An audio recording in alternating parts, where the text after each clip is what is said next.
Hi అండి. అందరికీ నమస్కారం. Welcome to my channel. ఈ వీడియోలో ఏపీ ప్రభుత్వ పెన్షనర్లందరికీ ఇప్పుడే అందిన తాజా వార్త. పూర్తి వివరాలైతే వీడియోలో తెలుసుకుందాము. వీడియోని ఎక్కడే గానీ స్కిప్ చేయకుండా ఎండ్ వరకు చూసేయండి. అప్పుడే ఇన్ఫర్మేషన్ పూర్తిగా అర్థమవుతుంది.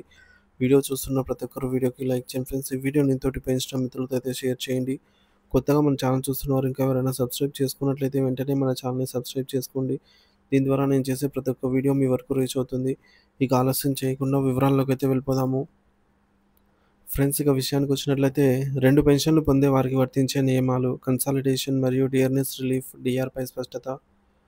కొన్ని ప్రత్యేక పరిస్థితుల్లో ఒక వ్యక్తి 2 వేర్వేరు పెన్షన్లను పొందే అవకాశం ఉంటుంది. ఉదాహరణకు ఒక వ్యక్తి తన సొంత సర్వీస్ పెన్షన్ రిటైర్మెంట్ తర్వాత పొందేది మరియు ఆహ్, తమ స్పౌస్ యొక్క అంటే జీవిత భాగస్వామికి సంబంధించి కుటుంబ పెన్షన్, ఫ్యామిలీ పెన్షన్ రెండిటిని పొందటము. అలాగే ఒక వ్యక్తి ఉదాహరణకు దివంగత తల్లిదండ్రులు ఇద్దరు ప్రభుత్వ ఉద్యోగులై కొన్ని ప్రత్యేక సందర్భాలకు లోబడి 2 వేర్వేరు కుటుంబ పెన్షన్‌లను పొందటం వంటివి వల్ల మనకు 2 పెన్షన్‌లయితే 2 వస్తాయన్నమాట. సో, ఈ సందర్భంలో పిల్లలకి ఆహ్, తల్లి మరియు తండ్రి ఇద్దరు గవర్నమెంట్ ఎంప్లాయీస్ అయ్యి ఇద్దరు రిటైర్మెంట్ అయ్యుంటే ఈ ఈ సందర్భంగా పిల్లలలో ఎవరైతే అర్హులో వాళ్ళకి ఆహ్, అర్హత గల వారికి ఈ యొక్క 2 ఫ్యామిలీ పెన్షన్‌లయితే అందుతాయన్నమాట. మొదటి కేసులో సర్వీస్ పెన్షన్ మరియు స్పౌస్ యొక్క ఫ్యామిలీ పెన్షన్. ఇటువంటి సందర్భాలలో పెన్షనర్లకు కొన్ని ముఖ్యమైన సందేహాలు తలెత్తుతాయి. ఈ 2 పెన్షన్‌లను కలిపి కన్సాలిడేట్ చేసి ఒకే మొత్తంగా చెల్లిస్తారా? మరియు కరువు భత్యం, డిఎన్ఎస్ రిలీఫ్ ఎలా వర్తిస్తుంది? అంటే ఈ రెండిటికి కొన్ని నియమాలు మరియు స్పష్టత అయితే మనం తెలుసుకోవాల్సి ఉంటుంది.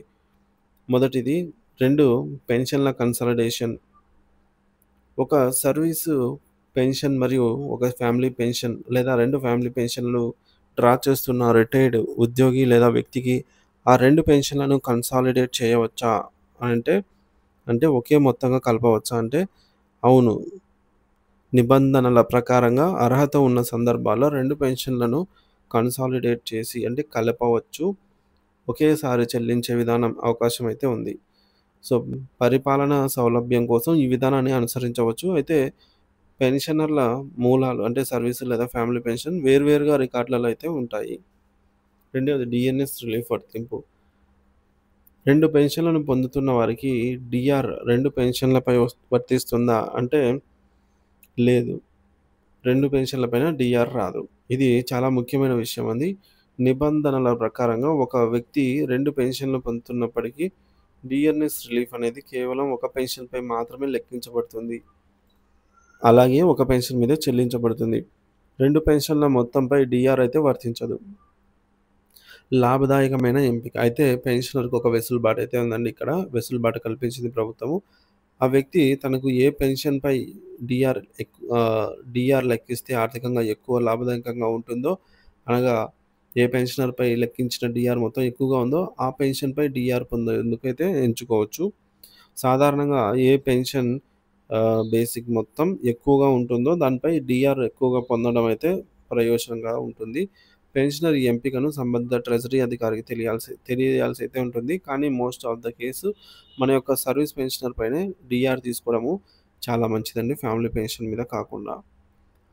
ఇక పైన పేర్కొన్న నియమాలు ఆంధ్రప్రదేశ్ పెన్షన్ నిబంధన నియమావళిలోని మరియు సంబంధిత ప్రభుత్వ ఉత్తర్వుల ద్వారా నిర్దేశించబడ్డాయి. ముఖ్యంగా ఈ విషయం క్రింది వాటి ద్వారా స్పష్టం చేయబడింది. Rule number 45 executive instructions number 2 circular memo number 18564-204/PSC/95 dated వచ్చేసి 31st అక్టోబర్ 1995.